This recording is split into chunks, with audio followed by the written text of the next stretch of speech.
Buddy, good morning. Happy holidays. Thanks for joining us for our monthly speaker series. And we have a great one for you today with Mr. Kevin Burke. Before we get to him, I want to take a quick moment for us to go around and introduce our Heritage Escrow team. So I'm John Curry. I am the sales executive out of the Balboa Park office. I have the pleasure of representing two great escrow officers with Debbie Howe and our branch manager, Donna Hamilton. Jera, you want to go next? Yeah. Hi, good morning, everyone. I'm Jera Payne with Heritage Escrow, Rancho, Santa Fe. I work here with Stephanie Clark and Kristen Bramble. And I just wanted to let everybody know that today this is being recorded. So if you want a copy afterwards, reach out to your local sales rep and we'll be happy to get that over to you. All right, good morning, everyone. My name is Brianna Nadeau, and I sit in our Carlsbad office. I represent our branch manager, Holly Burt, Anela Miyashiro, and Rana Del Rosario. And in regards to questions, if everyone can just put all their questions in the Q&A box, and then the Heritage team will do our best to get all the questions answered as we go along. Thank you, Bree. And for everyone attending, we know you're all here to learn more about the new CAR residential purchase agreement. And Kevin has a lot to share, so we're going to let him do his thing. Kevin, stage is yours. Thank you so much. And thank you very much, for John, for that. And what I'm trying to do right now is I'm trying to load the RPA, the current one, the most current one, into your chat so that everybody will have a copy of it. I've been disseminating this for quite some time now. I don't know why some people think we need to keep it a secret. I think it's one of those things that, you and I have to know what it is. And I know that CAR, they're teaching this, but they teach it from a different perspective. And so what I'm doing right now, folks, is putting the new RPA hot right into your thing. So you can go ahead and download it and kind of follow along. It'll be a little bit like karaoke, but not quite. Okay, so please send me a copy of today's. Okay, and for my purposes, folks, if you put a question into the chat, I'm not going to see it. And thank you so much to Jera and John and Brianna. They will be able to. We'll stop frequently for questions and answers. But when I exit, when we get out of here at 5 o'clock, when I exit, it'll be, I won't be able to see it anymore. So I'm not ignoring you. Please, always feel free to reach out to me. I am so happy to help. I mean, I really am. It's a lot. What we've got going on right now is a lot, folks. So can I go ahead and start other than my little disclaimer there? Yeah, let's do it. I'm good. Okay, so my name is Kevin Burke, and thank you to my hosts for inviting me here today. I don't normally get invited back a second time. This is, for me, it's kind of fun.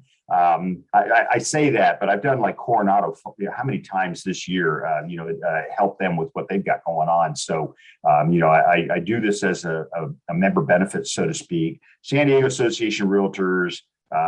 In a live class, I always ask us, how many of us are lawyers out there, and most people won't admit to it, but, I'm a non-practicing, and we'll talk about that in a minute. There's my telephone number. It's in small print. I'm impossible to get a hold of by phone, but email is really good for me. And so I was on a flight last night, believe it or not, at 10:30 at night. And I was able to respond to emails at that time. So I'm more than happy. I always say, folks, if you look good, you make me look good. I want you to look good. I really do. Okay. I mean, it's really important. So I have a couple of credentials. Probably scan this. I am a broker in several states. I've been in California for 40 years. I graduated first in my class in law school, got the American Jurisprudence Award in real estate transactions. I also teach continuing education for attorneys, it's MCLE credit, stuff like that. What else do you need to know? Anything? I am the chair of risk management for the California Association of Realtors. My whole career, you'll see risk management. My whole career is literally spins around defending brokerages, not on, usually as an expert witness, but we'll talk about that. I stopped teaching at the colleges except for UCSD, only because I just found that I was talking most people out of real estate before they ever got their license. So, now I'd rather work with people that have a license, people that want to do better in real estate and without all the fanfare. So we're going to be talking about stuff that's going to appear to be legal. I'm going to quote statutes. I'm going to talk about hypothetical cases But I want you to know that I'm not a practicing attorney. This is not intended as legal advice. I do a lot of expert witness testimony. I'm considered a court certified expert on standard of care, which, did the real estate agent do what they were supposed to do? And I'm usually hired by defense counsel. So agents' duties of inspection and disclosure, did you do what you were supposed to do there? And then market conditions in Southern California. Those are my three fields of expertise. So if you ask me, what's going to happen in the market, I'm going to tell you that I do have a crystal ball, but the batteries are low. I can't really tell you what's going to happen, but I can tell you that based on what we see today, I think we're going to see this at least for the next 9 months. 2 years from now, I don't think so. So there are some people that I'm aware of who are already preparing for that change in the market. Not intended to be a substitute for the advice of your broker, nor for that of your attorney. You need to be listening to them. And every situation is different. I have people who call me up and they say, well, CAR Legal said, and then I say, well, what did you tell CAR Legal? And so it's like the story that made its way around the room. We have to make sure that you talk with your broker about specific circumstances that you are involved in. Me doing that with you is going to constitute legal advice, and I'm not going to do that. So I'm pretty good at knowing where that line is. But please consult with them as appropriate. So member benefits, we're going hot on the 14th. Okay, so I know that the ticker tape went out showing the 6th. We're going on the 14th. This is going to happen. The only reason it didn't happen last year, folks, is because last year we had this little thing called, what was it, SARS or MERS or MARS or something, or COVID. Okay, so back in February, you can tell where I come from on this, but back in February, we realized that real estate agents were writing their own language and trying to make it binding on the parties. And in the escrow field, of course, we're trying to make sense of what that means, right? And in fact, I did a talk for the San Diego County Escrow Association a couple of weeks ago, and it's like, what are we writing on these things? And we're going to talk about that. But here we were writing our own language, and so CAR stepped in and said, our job at the state level is to create standard forms and standard language. And that's why we are where we are today. Okay, so we did not release the RPA back in December of last year. I think that was a smooth move because I think we're still editing it today, and I haven't even sent my final edits in yet. I have a tremendous amount of respect for the attorneys at the California Association of Realtors, and they're great. But as they've said to me, you do it in the streets. And I'm a practitioner like you folks. So this is from the broker's perspective. If you go to the CAR courses, now you're going to be getting it black letter law, which is kind of like the difference between real estate principles and then what you and I do, which is real estate practice. And so I am forever tainted with having both in my life. So I have always said, if you know the RPA, you know real estate, okay? Everything stems around this document. I know people are going to tell you, if you live, either list or perish or publish or perish or all that kind of stuff. But I'm going to tell you, Joe Jelly used to say that if you work with a seller, you may never get paid, but if you work with a buyer, you're getting paid in 30 days. And so, and I know I get the fact that the economy is a little different today, but I have been through 4 major changes in economy. None of them affected my business. I'm doing over 100 transactions a year. You can probably tell from my energy level. So San Diego Association of Realtors has a handful of risk management forms. And the reason I'm bringing this up is because a lot of what we're going to talk about today are things that were copied out of the San Diego Association of Realtors Risk Management Committee.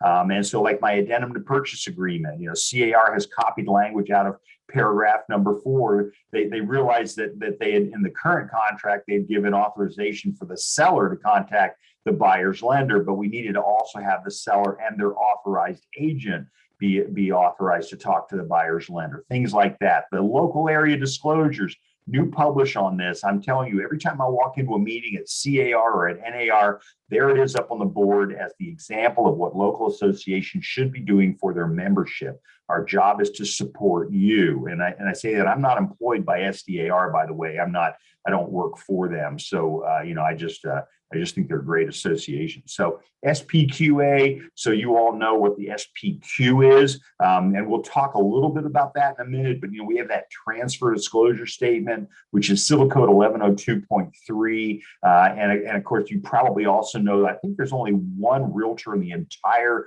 legislative body, and that's Brian Jones out of our area, who's just a superman. And I can tell you that the TDS is wholly deficient. There's a lot of holes in it, things that need to be clarified, but it's just like moving the 800-pound gorilla. We created the seller's additional disclosures in San Diego at the Risk Management Committee. CAR copied it. We created it to append what was going on with the TDS. And so CAR copied it. They created the seller property questionnaire. I frankly think they did a great job to make a statewide form, and good job on that. But then in San Diego, hey folks, you all know that it is a local market. It is a local business, and you have to be prepared to handle the local issues. And that's what we did. We created the SPQA, and then hot off the presses, we now have the non-contingent offer form, which is, again, SDAR. CAR hasn't created one yet, and again, they copy these things and then we create new ones, and then they copy and that's a good thing. I don't say that in a negative way. It's not a plagiarism issue or anything like that. Okay. So that being said, SDAR does have all of my stuff. We load up onto education. So if you go to SDAR, here, I'll show you the link. It's sdar.com/new-rpa.html. Case is not important here. But if you want to see the videos that we've been doing on it, go to this. Now, case is important here. So bit.ly/YouTube SDAR. The Y is uppercase, the T is uppercase, and SDAR is uppercase. I had no idea that I was on the internet. And then all of a sudden I see all these videos, and it's like, I didn't think I was really that good. They should probably delete half of them. But that's kind of where that is. All right. So let's go ahead and launch into it. And again, folks, if you, I think what we didn't we all decide that we would put everything in the chat? So if you have a question or a comment, I know that the chat line is being monitored. Excuse me. Are we also monitoring Q&A? Because I see that there are a couple of Q&A things.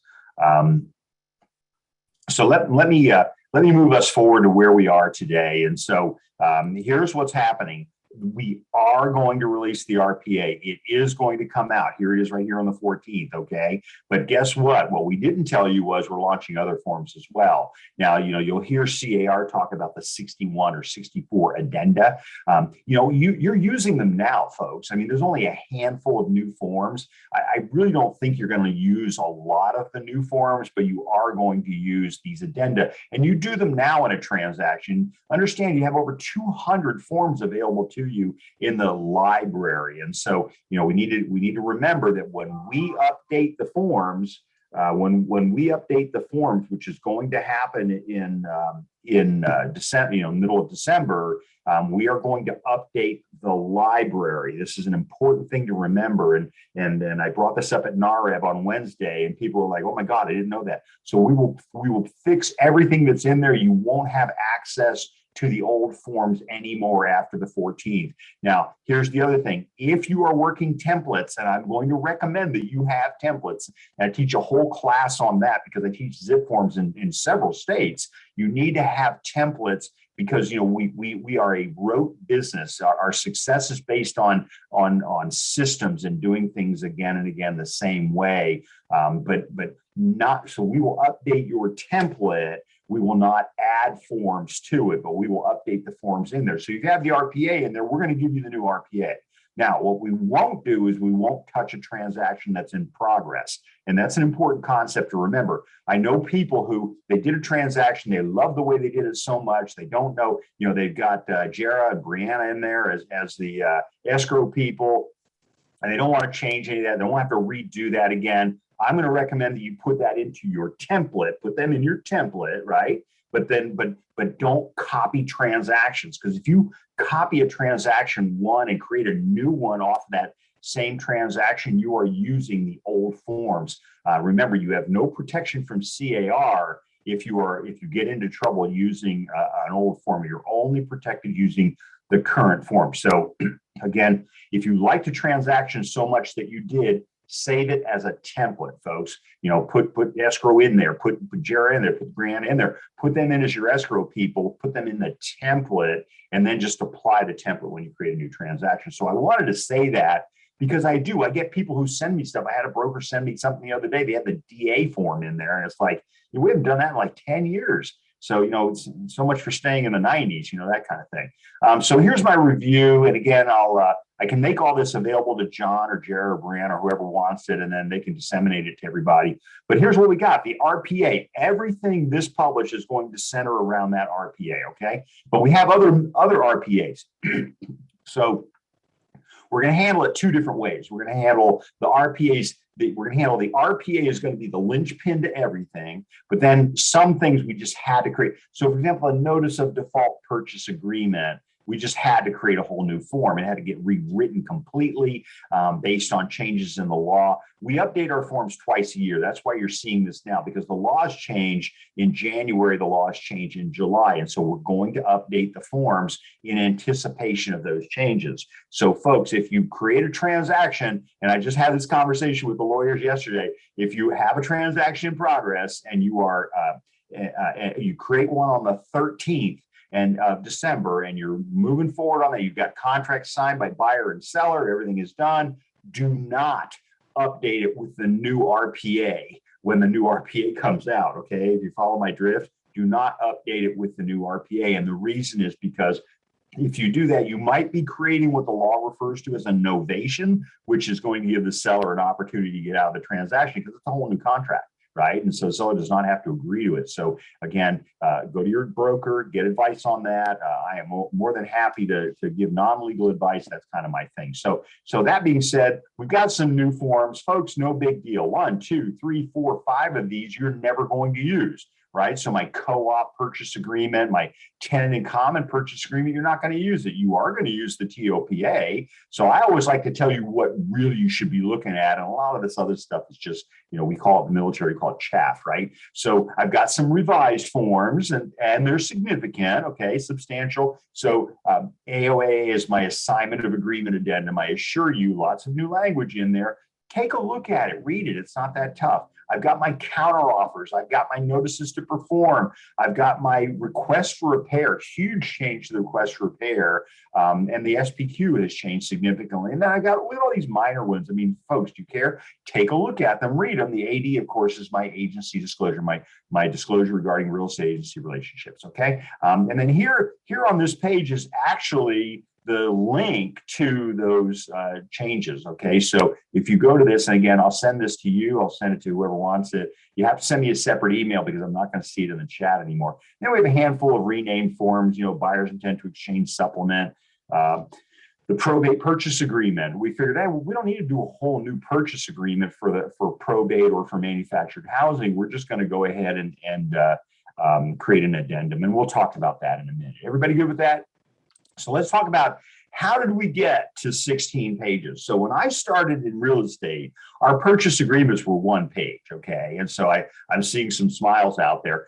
So it was the real estate purchase contract rather than the real estate purchase agreement, which is what this is, California Residential Purchase Agreement. Oh, and it's escrow instructions, because escrow said, just tell us to do what you want us to do, and we'll be happy to follow that, okay? And so it was also a receipt for deposit. So if I look down here in the bottom, I see that the copyright date of this thing here is 1971, all right? So this is what we had, the 1-page purchase. We went from a 1 to a 2 to a 4 to an 8 to a 10. And frankly, folks, we have spent the last 10 years, the last dozen years, trying to jam this into 10 pages, and we just couldn't. You didn't know it, but we were lowering the size of the fonts, right? We were putting the lines closer together. We were doing everything we could to keep it at 10 pages, but we just couldn't. The top had to come off of this, and we went to 16, okay? And the reason is because every time, right here, look at paragraph number 1, every time that we would write language that we told the parties that it was binding, we were giving legal advice. And so that's why this great big thing, CAR came along and said, we need to take that away from the real estate agent. we need to make it easier because we love our agents, right? I always say we love our broker. We want to protect our broker, right? So we're going to create standard language for you, okay? And so that's what we did. So we were at one page, and I've written more than one offer on the one-page purchase agreement to tell you that today I'm tickled that we now have the 16 page. I love the new contract, and I hope you have that same feeling when we're done. I'm going to give you the 30,000 foot view. So here we go. And I know, and I discussed with everybody earlier that we're probably going to go over a little bit, but I'm going to try to encapsulate this. I've already gone, half an hour almost. So, but if you can stay, fine. But most of it is just catching up on stuff at the end. But so I take a look at this. Now, this is the new agreement. All right. And so again, it says draft. No, this one says sample. CAR switches back and forth between draft and sample. Draft was better for them. Every time they use sample, people think that it's one of the ones that you can currently use. And then I get the call like, where is it? It says sample. It's like, it's not in zip forms, and it won't be until the 14th. So here's my agreement. Taking a look. Anybody see anything? It pretty much looks like the current one. Not really. I'm going to tell you why. Oh, here comes the grid. And so this is what, the legal field we're referring to as the grid. And I think it's one of the brightest things we've done in a long time. But the lawyers are afraid of this. The lawyers are, here's what they say. They say RDR. Have you ever heard that? RDR, realtors don't read. And so I want us all to prove them wrong. I really do. I believe in you, and I believe that you have read the contract. And I know because I have people call me up and ask me really good questions. I have big brokers, who sent, in fact, I'm thinking right now, I've got a couple of them I got to respond to. I don't usually get back to you maybe like in 5 minutes, but anyway, I have a couple that I need to speak with. But the bottom line is I know you're reading it because you're asking me 400 level questions on this. So I look at my grid, and we're going to go through this line by line. And look at the grid. The grid is 3 pages long. I'm seeing all the numbers are in the middle column. See, all the math is in the middle column. Escrow is going to love this, right? Because it does all the math for us, okay? That's in the middle. All of these on the left-hand side, folks, and I spoke with, Gov Hutchinson, we're very close now, that's for sure. And they said to me, these are all going to be clickable links. So when you are live in the new program, when it comes out in December, you'll be able to click on verification of cash, and it's going to take you to paragraph 5B. And here's why. Because we wanted all the negotiations to occur in the beginning of the agreement, and then we wanted the rest of it to be the stuff that explains the negotiations. Okay, kind of like, what we were doing summary of offer, which, by the way, we're going to get rid of that. We're going to get rid of table of contents because you really pretty much have it now, okay? But I'm going to show you my table of contents in a second. And again, I'll share that with you. But so we realize you click on the link, it takes you. Now, you and I know that I know a little bit about technology. I don't know how they're going to do that when you send it for electronic signature, right? But like I've always said, send the completed document to the client by email prior to having them sign the document. You don't want them to come back later on and say, and I've had these cases where they say, hey, you know what? I just signed it because the realtor told me to sign it. I didn't mean to sign liquidated damages, but the realtor told me that my offer wouldn't get accepted unless I initial liquidated damages. And so some of these things, we need to make sure we're explaining to people. And by the way, on liquidated damages, it's a 3.5-hour class in my law class. And we're not going to be able to cover all that today. However, I did a webinar on it, and SDAR loaded it up onto YouTube. So if you have questions about liquidated damages, I just go crazy. I mean, it's just great. It doesn't say what people think it says. Okay, if you follow me there. Okay, well, first of all, let me go through. So then I've got all this, and I'm worried about Jera, who's going to be telling me how many questions. I'm looking at like 99 plus questions. So that's page 3. And then when I get to page 4, I got a couple boxes to check. I got a couple of addenda that are going to happen, right? But take a look here, folks. I'm going to ask you, I'm going to slide down. Do you see anything for you to do on pages 4 through 14? There is nothing for you to do except read it. Your job is going to be to read it. And I'm going to tell you, the truth will set you free. We had to write it in plain English. And the reason was because we were trying to create a document that would be understood by the buyer and the seller, what we call the parties, okay? And here's the good news. If we wrote it so that they would understand it, then it might be a good idea for us to read it because we can understand it too. And that's what's so exciting about it, is that we can refer to paragraphs, things like that. But you need to take a look at this prior to it coming out on December the 14th, because we all have the same fear. We all have, I'm afraid they'll ask me a question I don't know the answer to, and it's like, well, overcome your fear. You've got almost a week. Read through all this. If you're going to be writing offers on the 14th of December, you're going to need to be able to answer the question. So you need to look at it. And folks, I do believe we're going to lose people. I believe we're going to have people get out of real estate. Oh, all these changes. I remember because I was on the committee that when we got rid of the MLS books, and people are like, you're ruining our industry. It's like, yeah, right. So see what I'm talking about? There's nothing for you to do. Liquidated damages, arbitration. When I get to page 15, I've got essentially the RCSD, don't I? This is the RCSD for the buyer, right? Everybody see that? Okay, because why? Because we've realized a lot of our transactions are involving non-natural persons. And so we had to create that. Then when I get down to the bottom of the page, I've got the RCSD for the seller. Okay, all right, why? We decided not to have a separate document to go to. We decided to put it on this page. So right now, page 15, you already know page 15, right? And then I've got down here, the part I love the best, the broker section, but even better yet, the escrow holder's acknowledgement. And so, and again, I'm not being paid to do this, but you need to support the people that are supporting you. And so, this is where you want to put, Jera and Brianna in on your agreement, and you should have them in your cover sheet, right? Okay, so, and I'll stop now, but then I'm going to get into the line by line. Anybody have any questions so far? Yeah, Kevin, we have a couple in the Q&A box. Okay. Will there be any updates to the VLPA or anything specific to vacant land? There will be a whole new purchase agreement. And thanks for whoever asked that question. Thank you for asking it. Why? Because you can go to that website now and click on the link and see the red line version of the vacant land purchase agreement. So it is live now on CAR's site. It is not live in the library. So you can go to that page that I showed you earlier, this one, and you can, I'm gonna scroll up here. Here's my VLPA, my vacant land purchase agreement. You can click on that link and it will take you to the red line version. It's not the final draft, not the final print version, right? And by the way, the RPA, we're fixing things now. I mean, I know, and like I said, they don't even have my revisions yet. So thank you. Good question. Thanks, Aaron, for that question. Will this flow to the NAR? Will this do what now to NAR? Will this flow to NAR? Okay, yeah. So, we are the poster child of, all the stuff that goes on in the world. I always say that the laws flow from west to east. And so I'm a certified instructor in Virginia. And I tell them I'm the advanced team. I'm the one that's telling you what's coming in 20 years. And the answer is yes.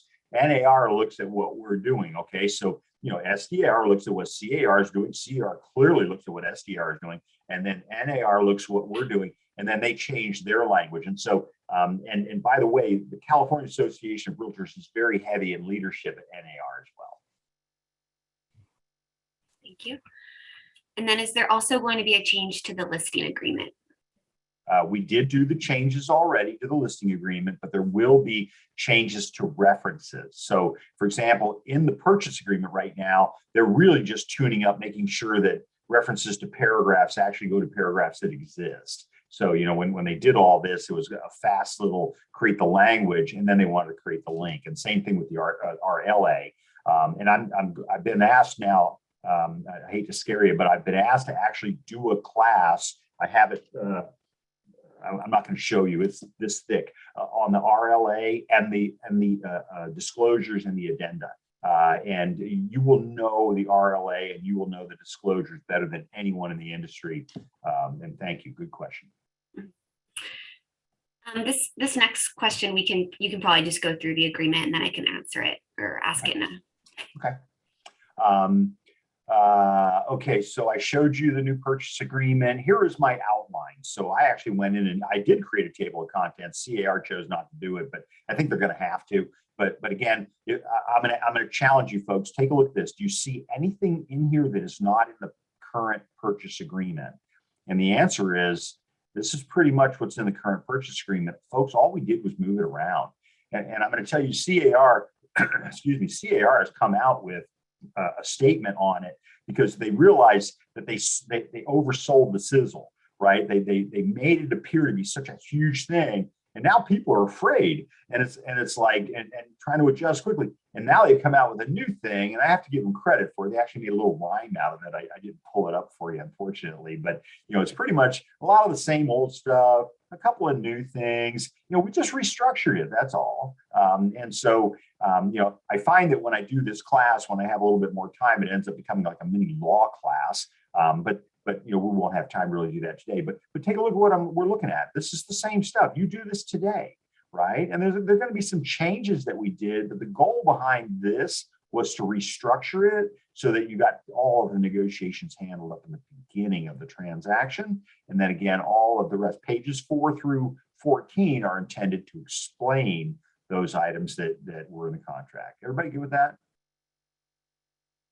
Okay. Other questions? Brianna, anything else in there? Nope, seeing none. Okay, all right, let's go crazy. So I want to take you into the actual agreement. And so again, it's going to be the fast version because I think I've only got, 4 more hours available to me here or an hour. So, but that's okay. I mean, and again, I've got a 4-hour webinar apparently that they posted up on the SDAR website. So page 1, what's missing? Or paragraph 1, what's missing? Well, we don't have the purchase price in there. We don't have close of escrow in there. We really didn't need it for purposes of what page 1 is all about. Page 1 is what we refer to as the recitals. And the recitals are the linking mechanism that link this document to the other documents in your transaction. Okay, just like when escrow says, please include the escrow number in the subject line, so that they can find it again, right? It's the same kind of thing. This is how we talk to the other forms. This is the linking mechanism, okay? So that's pretty much the big, I could get into date prepared. Date prepared is not the contract date. Date prepared is just the date you prepared it, not the date they signed it. Paragraph number 2, a couple of major changes in here. We actually, knowing that we were going to create this new purchase agreement, we went to the legislative body and we said, that Civil Code 2079, the agent's duties of inspection, the agent's duties of disclosure is so outdated. We need to change that. So what we changed it legislatively. In fact, they changed it at the state level. The CAR didn't realize they'd done it for a whole year. So this change occurred in October of 18. And so you need to make sure you're using the current agency disclosure form. And again, on the 14th, there'll be an update to that. So paragraph number A, we don't need to share them anymore. I mean, remember how you used to have, if I was a seller's agent, I had to have 2. If I was a buyer's agent, I had to have 3, all that. You don't need it anymore. In the immortal words of Neil Kalin, we're just trying to mold behavior. And Neil's just a brilliant CAR attorney. He's probably one of the funnier attorneys I know. And so we don't need to share them anymore. And so, but folks, remember again, if your broker says, I want the others in there, then you need to at least attempt to get them, okay? So paragraph number B, we changed the names, right? So used to say the listing broker, and then down here it was the selling broker. Well, DRE loved that, right? Because they would spin it around on a state exam. They would say, the seller's agent, and then the selling agent, and then the buyer's agent, and then the listing agent, and so they knew that it was confusing to us. And so we said, we're not going to do that anymore. We want to go ahead and just make it and do it in what I refer to as the Queen's English. And Linda, my broker, is very quick to point out, the student becomes the master, so to speak, very quick to point out that it really isn't the Queen's English, but the idea is that we want you to understand who we're talking about. And so, the client didn't know what the selling agent was. It's like, oh, you're my agent? Okay, so now we just called it the seller's broker and the buyer's broker. So we're just going to make it so that everybody understands what it means, okay? Any questions about any of that? It's a huge legal issue, folks, but it's not necessarily something that I think is impacting anybody today. You definitely need to make the disclosure. So remember, the law requires that you disclose the concept of agency prior to committing conduct that constitutes agency. That's your agency disclosure form. So before you write an offer, before you take a listing, before you get a buyer representation agreement, you need to make sure that you've disclosed the concept. But the law also says you must confirm agency. So you do those things before you get started. And then when you write the offer, this is where you confirm agency. You need to do it right. This is what we refer to as an LL, otherwise known as a license loser. So you need to make sure that you do this right. Okay. All right. No questions, Brianna? No. Okay. Let's talk about the grid, as we say. And so the grid is the fun part, right? This form is 16 pages. Parties are advised to read all 16 pages. Remember, you are not the parties. You are the real estate agents or the brokers in the transaction. And this is the part that confuses people. I always tell agents, stop using the word us and we, like it's a collective body of some kind. You're the director of you are the director of the orchestra, but you are not a party. And you want to avoid, especially when they start suing each other, you want to avoid being thought of as a party to the transaction. So when I'm looking in here, I've got my purchase price.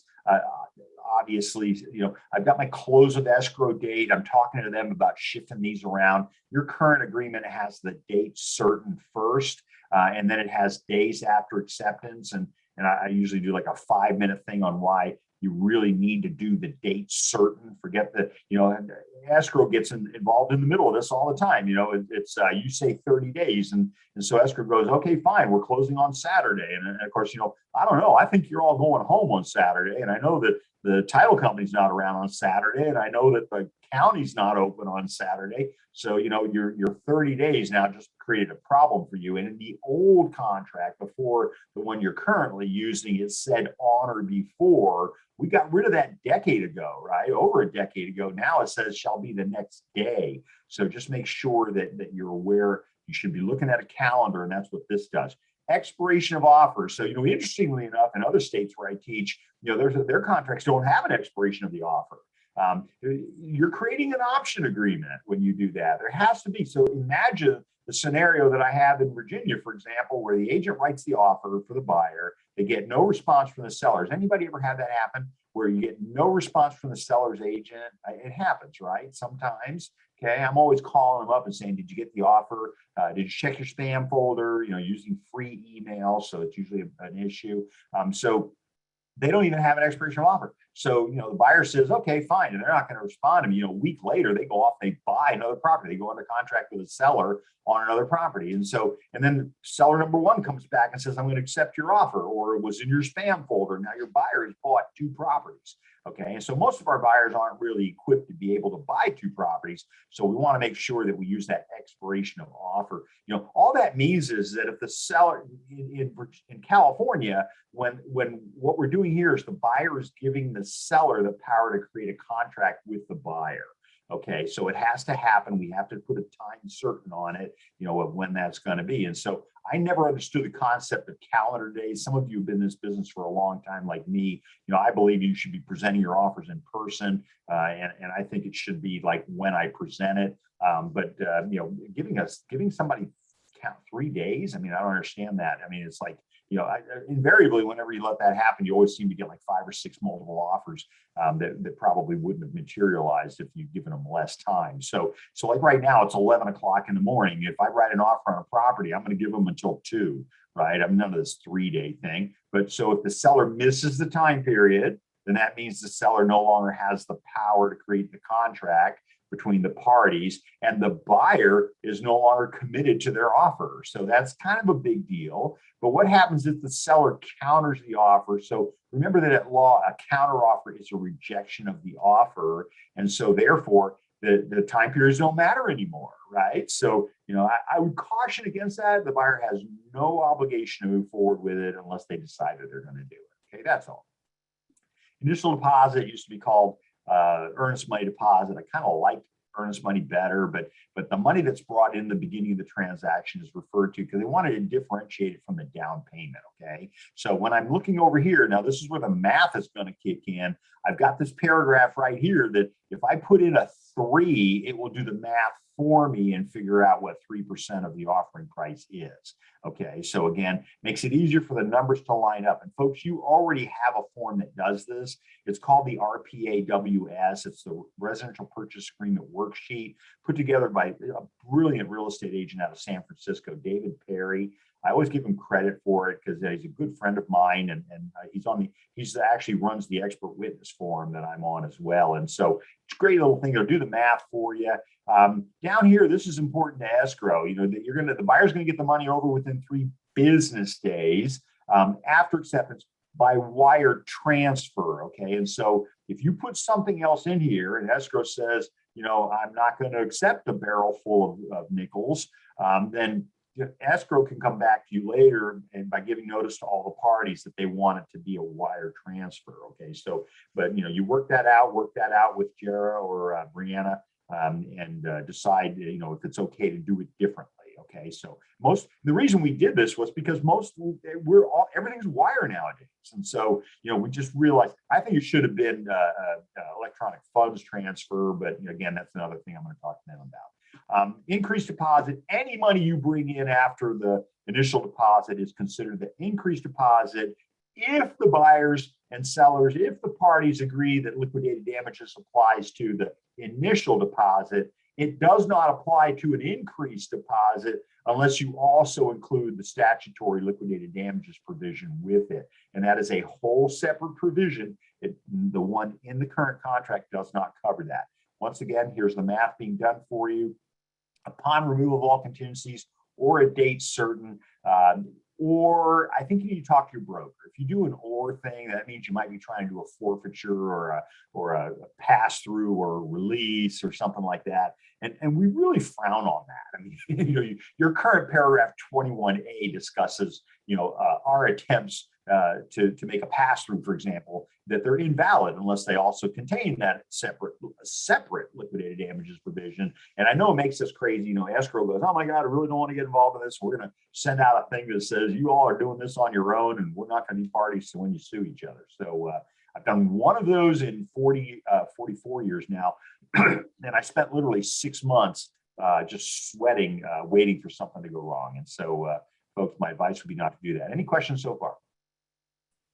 Yeah, Kevin, we got a couple. If you are the agent, but you are acting as a principal buying the property, how do you disclose the agency relationship?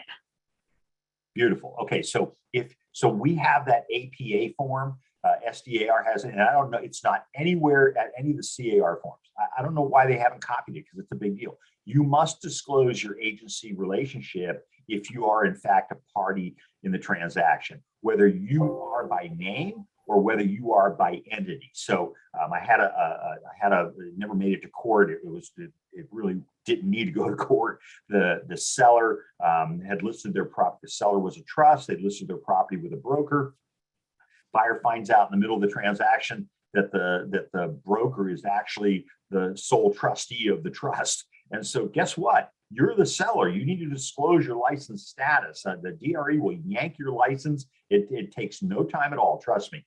But you also must disclose your familial relationship if you are related to a party to the transaction. And that SDAR's form APA, paragraph number 3, gives you the ability to do that rather than you trying to write something crazy into the contract. Thank you, Brianna. Other questions? Yep, we got a couple more. If an RPA expires, can all parties sign a counter offer that references the expired RPA and agree that all parties extended the expiration after the expiration date? Yeah, that's a good legal question. I always stop there because it's a legal question. So, there are a lot of principles of law. And by the way, contracts are a year of law school. So it's something that we don't even look at the CAR form. I mean, it's a year of law school. And so are remedies. That's a year of law school. So the answer to the question is that there's a lot of ways to create the contract. If the parties start to move forward as if there is a contract, then you're probably going to have ratification of the contract. So, but there are, the lawyers that I work with, they're like, well, you need to have separate language in the contract, and others say you don't need it. You've got ratification. The buyer orders the physical inspection, the seller lets them in. I kind of think the seller thinks there's a contract. I prefer to have something in writing that says everybody understands that there's a contract. And I'm going to tune that up anyway. Does it have to be in the counteroffer form? I'd probably do something with that, but it's not 100% necessary. But again, you need to talk to your broker about that. And so that's the answer to the question. Okay. So it's a compound question. And Nicholas, if you're still on, I just want to let you know I will get to your question. I'm just going to wait till he gets to section 14. But we're good 14, for now. we're never going to make it. Go ahead. We're good. Other question? Nope. Nope. Okay, good. All right, good. Thank you. And by the way, great questions, right? And you know, I always characterize my questions as whether they're a 300 or a 400 level question. And so I think those are pretty good questions. Those are in the 300 least level of that. So thank you for asking those. Good. Going to the next page. And again, I'm flying through this. You know, I'm preparing for CAR does this in 7 hours. So you know, they have a 4-hour and a 7-hour version, but it's black letter law. And again, with me, I'm coming to you as a practitioner. Loan amount, you got to fill this in, folks. I just never understood. You know, real estate agents, you know, they don't put anything in there, or the seller's agent counters it and says buyer to accept best prevailing rate and terms. Listen, you want the buyer to have a contingency, okay? You want, whether you're the seller's agent or the buyer's agent, you want them to have that. You need to fill this out, okay? And we're going to hit on some other concepts as I start speeding up here in a minute, but you need to fill it out. You know, I was knocking on doors, folks, back in the 80s when interest rates were running at 28%. I mean, hard money doesn't even hit that today. Okay, but literally a 1% change in interest rates, we lose 1,000 buyers. And so, you know, you want to be very careful about, you know, telling your seller something that you can enforce. So, for example, we have it all the time. You know, the agent says, I'm going to create an ironclad contract that the buyer can't get out of. I think that's legal advice for one thing. I've never seen one. And I create really good ones, right? I do a class on how to do that, but I'm going to tell you, you know, I've never seen anybody give me one that I can't get out of, and that's the problem. You might be creating a dispute between the parties, and if you create a dispute between the parties, I assure you, here's what escrow does: they just take that folder, they just put these big rubber bands, they wrap that rubber band, they throw it in the drawer. You know, see you later. You know, let me know when you all figure out what you're going to do, or we'll have an interpleader, or we'll have a judge, or whatever. But you know, we need everybody to speak with the same voice. So be careful you're not creating a lawsuit for the parties. Okay, so you definitely need to fill this out. If you're doing, we kind of figured conventional was the standard thing. If you're doing FHA or VA, know that we're going to pull up the FVAC form. That's the FHA VA amendatory clause. And that form says, and the lender's going to require it anyway. They may have their own if you don't use it, but they're going to require it on a government insured or government guaranteed loan. Language that says that the buyer may not be compelled to purchase the property that doesn't appraise for the amount that they've agreed to pay for it. And so there really can't be a non-contingent offer. As a result, and we're going to see that language in a minute, but you know, I did a transaction in Lake Forest, and I sat down with a seller for 3.5 hours. We filled out every disclosure, NHD, FHDS. I mean, I'm pretty thorough, right? Filled out everything. Buyer comes in, buyer says, you know, here's my offer. We countered the offer and sent all the disclosures over to the buyer's agent with the counter offer. Buyer's agent calls me up and says, oh my God, I've never seen anything so thorough. And I said, yeah, I know, but your buyer may not have a 3-day right to rescind now. I mean, they're stuck. And the buyer says, you know what, that's a great point. We had a 30-day escrow, but we don't need it. Now we're going to do a 13-day escrow because we really know we had a death on the property. We had unpermitted additions. We told them everything, right? We made stuff up. I'm just kidding. We literally told them about everything. It was a very thorough thing. So you can create the possibility, but remember, stuff happens, right? So you're in the middle of your transaction, something happens on the property, seller has an obligation to disclose it. Now we've got a duty to amend, and then Still Code 1102 kicks in again, okay? Or you did the FHDS wrong, and that's going to be a doozy for us. We know, we have a lot of lawsuits on non-contingent offers right now. We know we're going to have a lot of them on the FHDS. So what else in here? Anything occupancy? We really remember we used to say the buyer does not intend to occupy, but what we really needed to say was whether or not it was a primary purchase or an investment property. Folks, I'm just a little bit of an aside. you look up California Civil Code 1695. When you go to CAR.org, go in the upper right-hand corner, there's a search button there, type in HESA. Under certain circumstances, it is a crime to write the offer, okay? And so you have to give the seller, for example, remember that NODPA? We created a form so that you can avoid it, right? But there is a law that says that the buyer could do jail time on this. And so anyway, Home Equity Sales Act, HESA, otherwise you can just pull it up, CAR. I've been credited for writing the article on it, but you know, maybe I contributed to it, but brighter minds than mine put that together. Questions about any of this? Brianna, how am I doing? Good? Okay, all right. Seller credit, I hate to tell you this, we're probably going to see a lot of seller credits, right? Because, you know, now we've actually brought, you know, put the elephant in the room. So now we actually have the credits in there. Just remember, two different types of credits. We have contractual credits. That's the credits everybody agrees to. And then we have lender allowable credit. Okay, so the contractual credit, you have to make sure that you remember that the contractual credit may not exceed the lender's allowable credit. And we wrote the language for you. This is a good example. You didn't need recurring and non-recurring and all that kind of stuff. You didn't need all that stuff. Lender says we don't need it. We just want something that says, you know, what we're going to do with the credit. So I would advise that you contact the lender before you do the or, right? But I would also contact the lender and say, is this credit going to exceed the credit you're going to allow? And remember to keep in mind when you do your request for repairs that you may be adding to that contractual credit. You may now be exceeding the lender's allowable credit. You need to make sure you cover for that, okay? Verification, we realized everybody was checking the box and said it's all attached. So we just went ahead and said it's attached. Okay, but I like down here, we've actually added language that we didn't have before. Now you have an opportunity to explain to the buyer when your buyer says, I don't, you know, don't worry about it. I got the money, or I can get a loan easy, or stuff like that. Now we're saying, how about explain to them the difference between a pre-qual and a pre-approval and fully underwritten pre-approval? I think those are good things. I think I like fleshing that out. Okay, final verification condition, same as it was.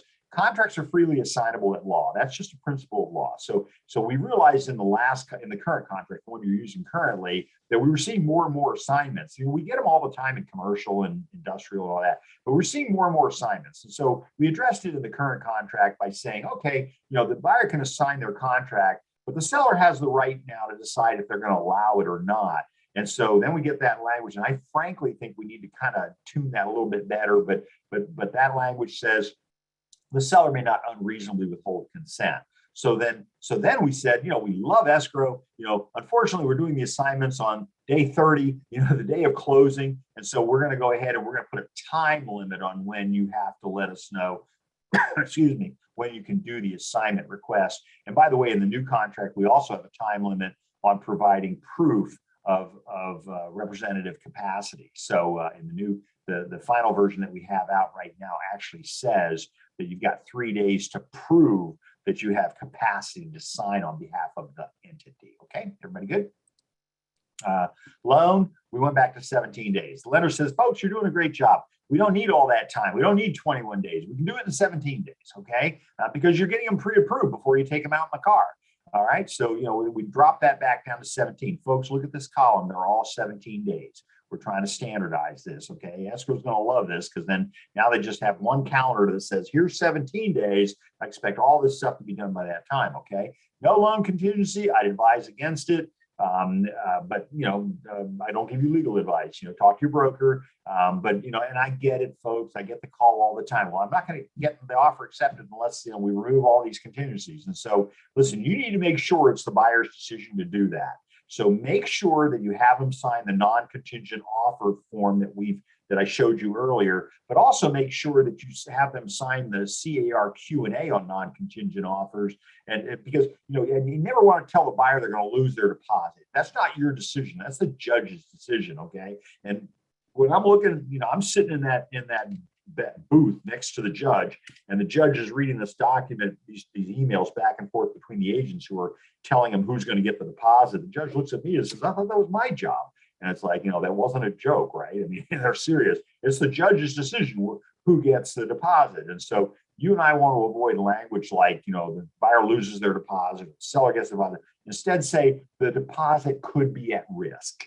Okay, that's all. And so, you know what, we're going to have to fight over it anyway. And so, you know, it's don't paint a picture that it's automatic. All right. Appraisal. So we've added some language, you know, in some states where I'm teaching, we have escalation clauses. We're just not doing that in California. I would recommend against it. Again, you know, talk to your broker about escalation clauses. I did a whole hour on it, webinar on it, and CAR did a really good Q&A on it. But we do have an appraisal contingency in the transaction, okay, assuming you've let it stay in there. Excuse me.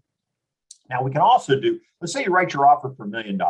You can say, I know I'm overpaying for the property, but if it doesn't appraise, you know, it has to at least appraise for 800,000.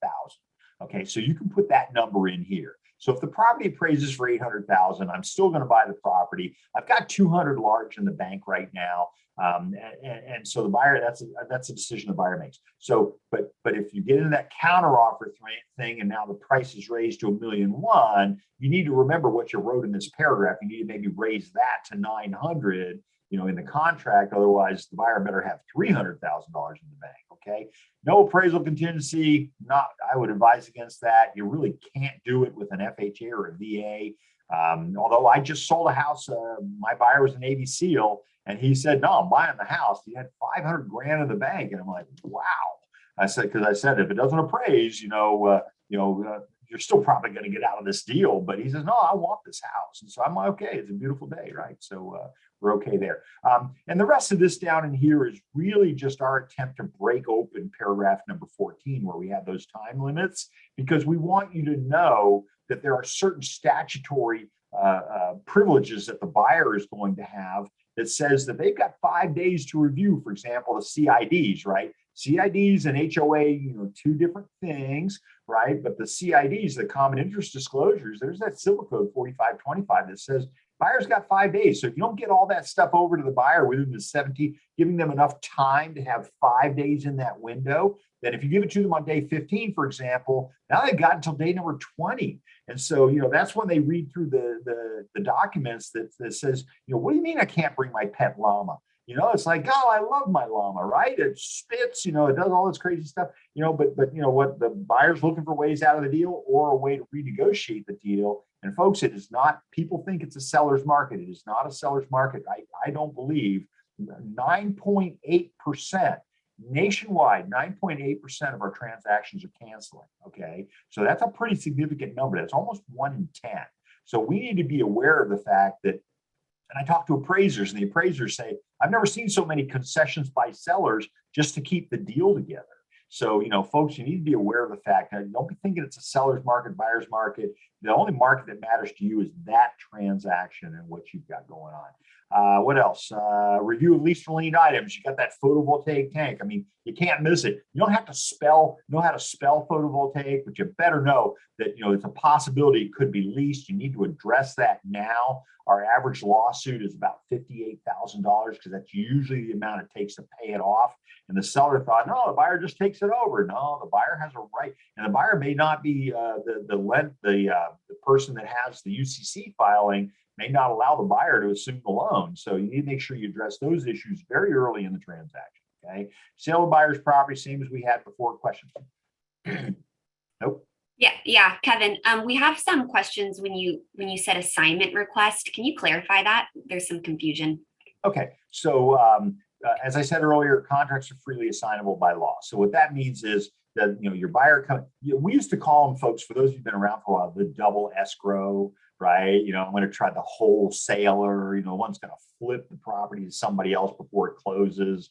The assumption being they avoid taxes and stuff like that is not a true thing, and I don't give tax advice, but yeah, that's what that assignment means. I can assign, as the buyer, I can assign my interest to someone else. The seller really can't assign, right? Because the seller, you know, is the seller.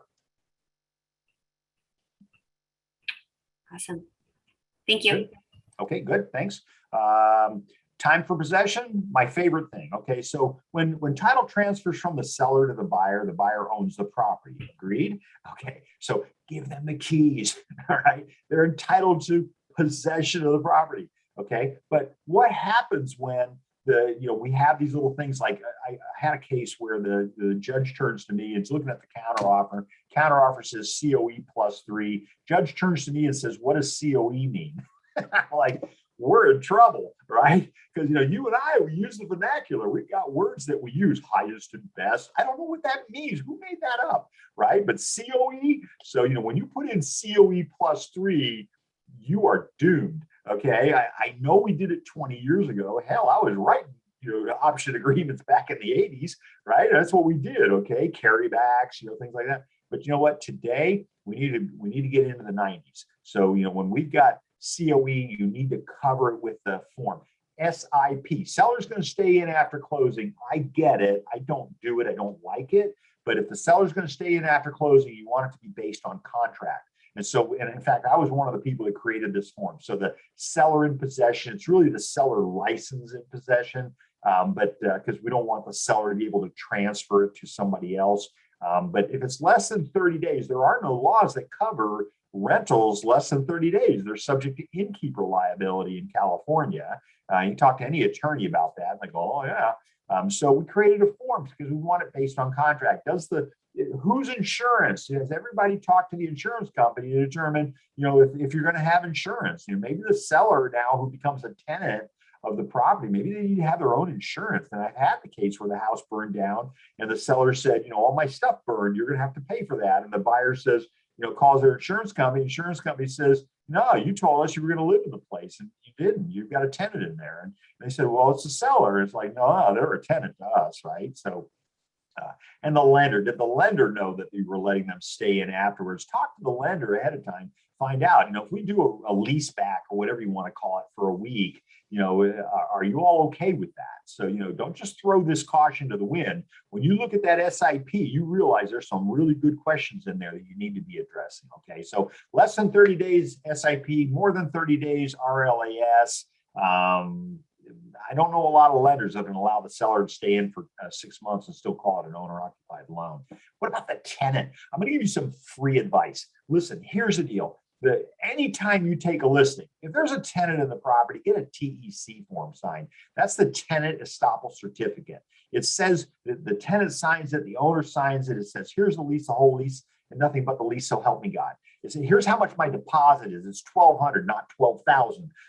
The seller owns the refrigerator, but I own the washer and dryer. Nobody else is on the lease but me. Mom's not moving in after I leave. Things like that. So that TEC form is a beautiful thing. Okay, but then when we get a contract on between the buyer and the seller, then we need to also currently use the TIP form, right?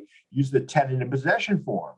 Well, we also have another form coming out, and that's the TOPA. And here it is, the Tenant Occupied Property Addendum. All right, folks, it's a more complicated issue than you're going to assume. Remember that the lease survives the sale. So if there's a real estate transaction that occurs, and now your buyer goes, oh, goody, I get to move in. I bought the house, and it's already closed. And how come there's a tenant still in there? You need to make sure you're having this conversation with them. This is one of those I wouldn't throw caution to the wind if I were you. So, here it is. It's a 2-pager. Okay, it's a zinger. And then remember, you've got just cause, evictions. You've got, a whole form for that you're going to have to address. And so that's my tenant occupancy after the 14th. That's what you're going to use. Okay. What else? Anything exciting in here? Seller should be getting everything over to the buyer within 7 days. I think the prudent real estate listing agent, seller's agent, gets all these disclosures signed at the time of a listing, right? Earn your money. I've never had anybody question me on my commissions. Folks, that's a crazy statement, right? Because I walk in and I've got a mound of stuff that we're going to go through, right? And I believe in sitting with your client. I don't believe in this, I get the electronic signatures, right? But that's later. I want to sit down because my job at law is to advise and counsel. So I need to be sitting with the client and going over these forms. And I assure you, Escrow appreciates the fact that you do that because, Escrow is not there to answer questions like, what does this mean in the contract, right? That's your job. Okay. All right. Escrow would love to get their paperwork back within 5 days, right? I mean, how often does that happen, right? We want to make sure we get Escrow their stuff back, right? Because they're waiting for instructions from the parties that might be inconsistent or rather might be in addition to what's in the Escrow instructions. So please get that back to Escrow. 5 days, I think it should be 2 days, right? I mean, what are you waiting for? You're buying a house, you're selling a house. Time to pay for HOA documents. So, you know, how many times have you had it where the seller says, I'm not spending the money on that until the buyer removes their contingencies, right? So buyer, you know, removes their contingencies on day 17, and then seller says, okay, good, I'm going to pay for the HOA. Listen, we want to take care of our escrow company, right? So then they order the HOA docs, and then it takes 10 days to get them, and then the buyer's got 5 days to review. Remember, 5 days, Civil Code 4525. Remember, they've got 5 days to review them, and then they look at it and go, what do you mean I can't bring in my pet llama? Remember the pet llama? Okay, so, you know, save yourself a lot of headaches. Get this done early in the transaction. I think 3 days is too much time. I would probably have the seller order. You know, this is a good way for you to lock up, you know, Jera or Brianna in your transaction. Get them into your transaction by having them order it, right? It's going to be really hard to get into that fight later on. We've already got the HOA docs. You know, Brianna's holding on to them right now, right? Or Jera's holding on to them right now. So just kind of, you know, take control of your transaction, okay? Smoke alarm, carbon monoxide detector, water heater, bracing, one of my favorite things. I think they should already be in the property, right? But they should be done soon, because remember, the appraiser goes out. Somehow now they're a code inspector. The appraiser goes out and says, well, there's no carbon monoxide detector. And they do an about face. They do that military retreat. And they say, hey, you know what? Call us when you have the carbon monoxide detectors put in, and then we'll come back out. And oh, by the way, we're going to charge you a fee for that. So for the reassessment. Questions? Yep. Kevin, if the tenant, after buyer removes all contingencies, is stating they refuse to move as outlined in their lease agreement, and buyer discovers this fact, can the buyer cancel based on that? And is the seller obligated to disclose it to and reopen the contingency based on this new material fact? Oh my God, they wrote all that? Okay, so I differentiate between can and may, right? So people can do anything they want, right?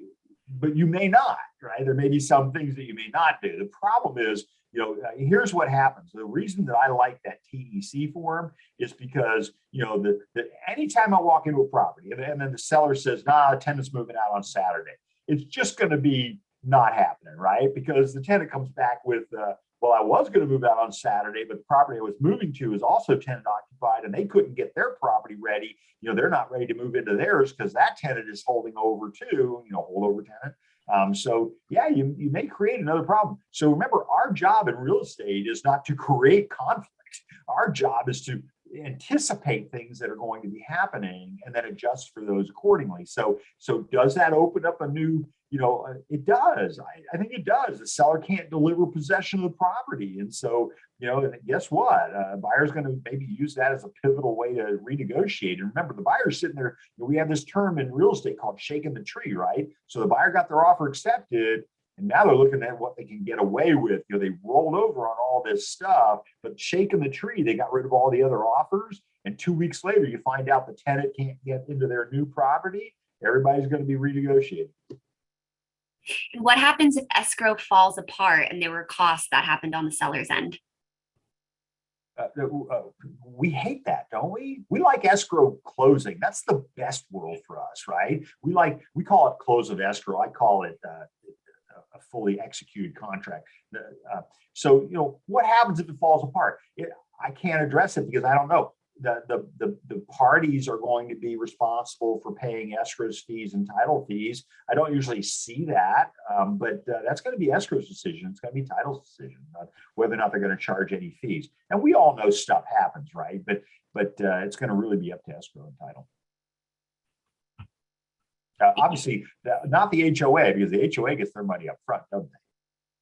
They make sure that they're going to get paid up front. And by the way, in real estate, folks, for us as real estate agents, do not collect an advance fee. DRE is pretty clear about that. Am I good, Brianna? Next one? Nope. Okay.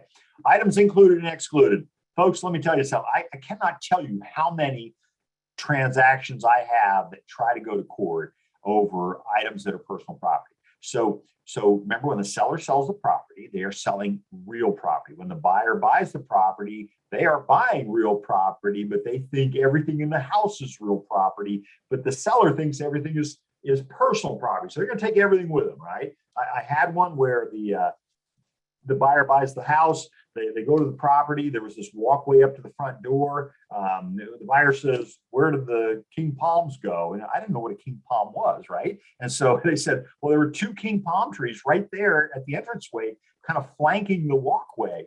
And so the buyer says, "Where'd they go?" And the seller says, "I put those in for decorative purposes." If you've ever seen a king palm, they're like 10 grand a tree, right? These are monsters. This is not like, oh, look at that twig. No, this is, you can't get your arms around this thing, right? And so, buyer and seller, buyer's going to sue. The seller says it was personal property. It was in the ground.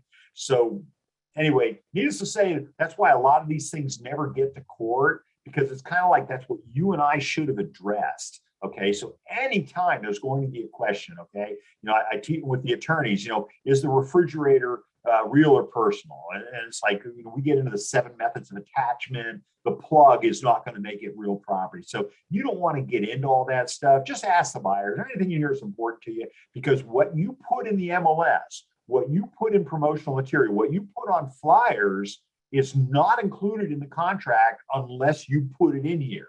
And be careful about those personal property items. So the buyer and the seller agree by contract not to litigate against each other over things that are in the MLS and the flyers and the promotional materials, but they do come after us, and that's Civil Code 1088. So there's this law that says that we are liable for stuff that we put in there. And I'm going to tell you, 99% of the cases that I handle, the MLS said the buyer gets the washer, dryer, refrigerator, but when I pull the listing agreement up, the listing agreement does not mention it at all. And the seller says, "I didn't say that." And the agent's about to buy a refrigerator, washer, and dryer to keep this thing from going to court because, you know what, it wasn't in the listing agreement, but they just kind of put it in there. So make sure, and again, chair of the rules committee at MLS, make sure that your listing agreement matches what you put into the MLS. Okay. Next, one of my favorite things. Okay, so here, folks, big principle in here, and we're actually almost done. Natural hazard zone disclosure. It is a statutory requirement. Statute means there's a law, okay? And it's Civil Code 1103.7, if anybody's, keeping score here, okay? But it's a law. And so here's how it works. The seller has to disclose whether or not the property is in one of 6 zones identified by the state of California: 2 earthquake, 2 fire, 2 flood. Okay, so, here's the deal. Buyer pays for it. Seller pays for it. Check the box says both. They split it. But what happens when you don't check the box? Remember, it's a statutory form. So here's the rule. You see this whole thing right here? If you don't check the box, you pay for it. It's a rule. Okay, because you had the opportunity when you wrote your offer, but I assure you, if you don't check the box, then it's going to apply to everything here. Then that means the seller says, "I'm not paying for it." Buyer says, "I'm not paying for it," and everybody's looking at you. You're going to pay for it. Okay, so it's a statute. It's a statutory requirement. All right, so that's rule number 1. All of this stuff over here on the right-hand side. So did you write the offer for the buyer, or did you put in seller's choice? Did you put in any reputable? Any reliable? Now I got Escrow calling me up and said, "Who's reliable?" Right? Well, clearly I'm not, because I should have known to write that into the contract. Okay, so make sure that you have the buyer make the decision. I wouldn't call the seller's agent and say, "Who do you want for escrow? Who do you want for title?" I wouldn't be having that conversation, because you're going to end up having to defend the fact from your own buyer, defend the fact that you wrote the offer for the seller or the seller's agent. Okay, and so I've been doing, if your broker has an approved vendor list, please use it. Check with your broker, but I wouldn't leave that blank. Remember, there's a principle of law that says ambiguities in the contract are construed against the author, which means if you don't put that in there, then you know what? Now you need a counter offer or an addendum to fix it, and you might be giving the seller a way out of the transaction. So remember, you're writing the offer for the buyer. If you have an approved, we have an approved vendor list in our office. So we literally have, 3 escrow, 3 title, 3 lender, 3 home warranty. Why? Because we don't want to refer only one. Because if we refer only one, then we've got that other problem called the negligent referral. And so if something goes wrong in the transaction, we don't want to take the heat for that. So we're going to give them 3. Now, we have a way of loading the deck, right? So number 1 is usually my favorite in all of those fields. But, what's the buyer going to do? They're going to pick the first one. They're going to go with it. Okay, so, all right, I know psychologically I have some impact over that. But I want to tell you that in our office, we are 99% going to get services that the buyer wants, but we want the buyer to pick it. It's like that home warranty. You let the seller's agent pick the home warranty plan, and then something happens after the transaction closes and it's not covered by the plan. And of course, then the buyer starts looking at other plans that would have covered it. And now guess what? Somebody's about to buy something. And so we want to, when we close the transaction, would you like to be done with it? Right? I mean, we've already bought the boat, we've already bought the RV, whatever you've already bought, right? Assuming they're not going to repossess it. So now we use smoke alarm, carbon monoxide detector, water. Who's going to pay for it? So again, you could check seller. In Southern California, we usually do seller. But if you have the buyer pay for it, remember you're giving the buyer early occupancy of the property. So if you give the buyer early occupancy, then you need to make sure you cover yourself and the buyer from the seller and seller from the buyer. And we're protecting the broker. Use the buyer early occupancy form, the interim occupancy agreement, notice of non-responsibility. Make sure, because remember, the contract only contemplates that the buyer is going to investigate the property, not do work on the property. Okay. Point of sale, again, that's a 4-letter word. I don't do code. I don't do mold. I don't do termite, right? Enough said. So, but I'm going to check the box. And so y'all are going to have to figure it out, because I'm going to check seller. That's what my template looks like. I have a template, I assure you. Okay. Escrow fees. Let's try not to be too confusing. Each to pay their own. I prefer split 1/2. And when we talk about escrow fees, folks, we're really talking about a very small fee. I think all escrow officers should have an honorary PhD in psychology. They really, they earn their keep every single day. And so we need to understand that the fee that they charge is a very small part of this transaction, right? I mean, the seller's making more money than anybody, but they're always looking at us because they think we're making all the money. And it's like, no, give escrow what they're due. But I've seen that happen where the seller chooses the escrow company. The seller's escrow fee is $100. The buyer's escrow fee is $1,100. So I don't like that language. I'm going to ask them to change it. Owner's title policy, same thing. You don't check the box, you're paying for it. There is no law in California, by the way, for there to be title insurance on a transaction. The lender's going to require it because it just makes good business sense, right? But you do a cash deal.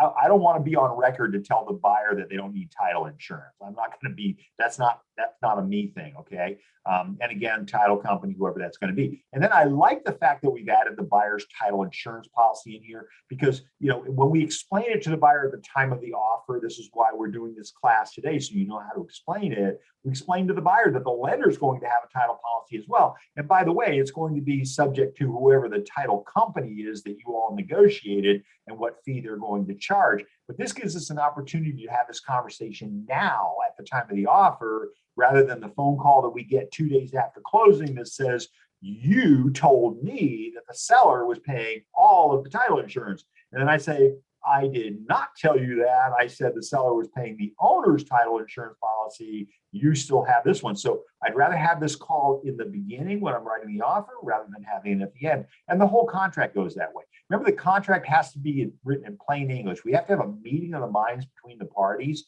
in order to create an agreement, in order to create a binding agreement. If the parties don't understand what they're signing, there may not be a contract. So we want to make sure that everybody understands it. And again, as I said at the beginning of this presentation, people are signing in and out. In the beginning of this presentation, we've written it in plain English for the client to understand it. That's a good opportunity for us to read it as well. Okay. Don't just send it to the client to sign, because they're going to come back and say, I just signed it because you told me to sign it. I didn't understand what it was. Send them the draft version ahead of time and just say, is this okay to send to you for electronic signature? Questions about any of that? Yep, we have one for this section. If water heater is required to be braced in 7 days, does that just include a brace or also a block behind the water heater? Great question. I don't do code. Folks, I'm going to tell you, the law requires that you still give the buyer the environmental hazards booklet, whether, and that's in rentals and sales. So work with a natural hazard company that maybe provides it for you. But if they don't, the company you work with doesn't provide it, and believe it or not, a lot of them don't. Make sure that you pull it. It's in the library and zip forms and in Glide as well. But yeah, the issues of how to brace it. You know what? Listen, folks, here's how I have to buy shoes that don't require lacing. That should be a clue that I can't answer questions about water heaters. Okay. Thank you, Brianna. Good question. And one more. For the contingency sale, could we mention on the contract that seller needs to reimburse buyer's inspection fee and appraisal fee if seller decided not to sell their home at the end? You can do anything you want to do. But I would recommend that when you start writing things that are not in the contract, you're probably going to need to pass that by your broker. I mean, I always say sometimes we can cute ourselves right into federal prison. Okay. So, we have to remember that when we start writing language, Robert Sunderland, who I think is just a brilliant real estate attorney, I was with him in a meeting on Wednesday, and he made a comment. He says, anytime a real estate agent writes anything that has a comma in it, they need to talk to their broker. Anytime they write anything that has a semicolon in it, they need to talk to their attorney. So we need to be careful. That's why CAR is creating the standard form with standard language, is so that we won't have to write those things. So if we start writing, conditions into the COP, again, I always say, just be prepared to defend it. Okay. Good. Yep. Continue. Thank you. Good. Okay. Thank you. And really pretty much the last page, because believe it or not, I've just explained all 16 pages. Okay. So county transfer tax, folks, I assure you there is a San Diego county transfer tax. I had a broker argue with me that said that it didn't apply to this property in Del Mar. And I'm like, I think it does. They countered it out. I called the broker, he's a good friend of mine. And I said, hey, okay, no problem at all. If it turns out that it is required, you're paying for it. So he looks it up. He goes, oh my God, you're right. I don't know of a property that, other than maybe a federal property, that doesn't have county transfer tax. And so check the box. If you don't check the box, what happens? You pay for it. Okay. City transfer tax. I asked this question. I was doing a class yesterday in San Diego. I said, is there a city transfer tax? One person said yes. The other one said no. I said, and that's why I checked the box, because it's going to be, if you didn't know, then if there turns out there is one, you didn't check the box, you're paying for it, right? But what happens in the eventuality where there isn't one, but 3 days before closing, the city puts one in there, you're going to pay for it. Okay. So I had one attendee who called me up and said, oh my God, the seller's agent called and yelled at me and said it doesn't apply in the transaction. So I just answered the question on how to handle that.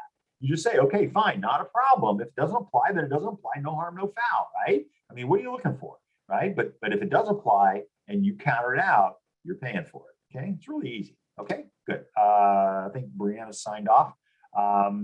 HOA fees for preparing disclosures. Again, that's Civil Code 4525. Buyer pays for cert fee. HOA transfer fees. Private transfer fees, I call those the gotchas.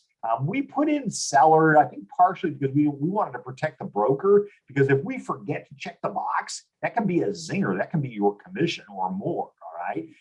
We don't have quite as many as they have, say, for example, in San Francisco, places like that, but it is what it is. I want to just make a note here really quick in 16 and 17. What are the things I see in here? And frankly, I should talk about the previous page here in a second, but I see things like buyer to pay buyer's agent's TC fee. And I talk about this every time, and it really puts us in a problem area. The Department of Real Estate says any fee that you collect has to be accompanied by language that says that all fees are negotiable at law. So you have that bold printed language in the listing agreement. You know that you have that bold printed language in the buyer representation agreement. It is not on this form. And so Veronica Kilpatrick, and I love Veronica, she is our deputy commissioner, and I remember her in October of 2018 made a comment. We think that that's a garbage fee, and we think that's what you are supposed to be paying for yourself. But there's clearly no language in here. The agent that puts that in here is trying to create a contract between themselves and their buyer in a contract that they're not a party to. This is a contract between the buyer and the seller. And so please be nice to your escrow officer. Let's please, not put them in a position where they've got to say, are you sure you can do that? Home warranty plan. We got rid of all that crazy, upgraded and pool spot and all that kind of stuff. Now we just say, how much do you want, right? Which I think is a wonderful thing. So here's what we do. We send the buyer 3 different policies. We say, pick the one that you like, right? Because we need to give escrow the instruction on who the buyer wants to have for the policy. As a seller's agent, I am not countering that out, right? Because listen, I don't want to have that happen where something goes wrong and the policy that I liked, I thought was a brilliant policy, but it didn't cover what the buyer was looking for. So we don't touch it, but you need to let the buyer make that decision. Okay, buyer pay for it, seller pay for it, whatever, both. I don't like waiving them. In fact, I don't think I've ever bought a property that I didn't have one. I had 40 homes at one time and they all had home warranties on them. So I just think they're a great thing. Other terms. So somebody asked a question earlier, where do I disclose? I see in here a lot of times, one or more of buyers is a California real estate licensee. Use the SDAR APA form. Paragraph number 3 gives you the opportunity to make that disclosure. Okay. Questions so far? Believe it or not, John, I'm going to wrap this. Watch this. This is really cool. Everybody ready? Okay. No questions? Good. Next page. Addenda and advisories. Okay, folks. How many of you have ever done a tenant in common? I have. All right, and I know I'm coming back to the San Diego County Escrow Association to do a talk on these forms, but how many of these do we have?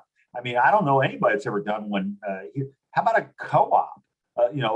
Del Mar had one on the corner of Del Mar Heights Road and Mango. It's called Vista Del Monte, and I sold one in there. It's a very different transaction than it is when I'm just doing a standard RPA. But we realized we didn't need to write another 16 pages. What we did was we just said, okay, we're just going to use the RPA and then we're just going to attach an addendum. So I think it's good. I showed it to you earlier. Anything else in here? This is where I put in SDAR forms, APA, LAD, and SPQA. I have those in every transaction that we do. And again, as I said earlier, here's retention of deposit. So it's your current paragraph 21A, but it is in the new contract, it's going to be on 5A3. So we just move stuff around. There is some like here, seller's authorized agent, stuff like that. So obviously with 2 minutes to spare, what else? A lot of this I already talked about. Limits on credits to the buyer, okay? Occupancy, possession, appraisal. These are important things. Again, I did this for NAREB yesterday, 4 hours, and it wasn't enough time. So there's so much to talk about. What SDAR is going to have me do, folks, is that they're going to have me break these down and do an hour on, maybe not an hour on each paragraph, but an hour on most. So for example, if you don't know what liquidated damages says, then you need to be going to the webinar that we created that just addresses liquidated damages. And so just pull that one up. If you have a question on it, SDAR does all this. And so what else? We talked a minute ago about the pest. So here it is, 12B1C. The buyer can go ahead and order a pest report. They can investigate the property. They don't have to, but maybe they should. I don't know.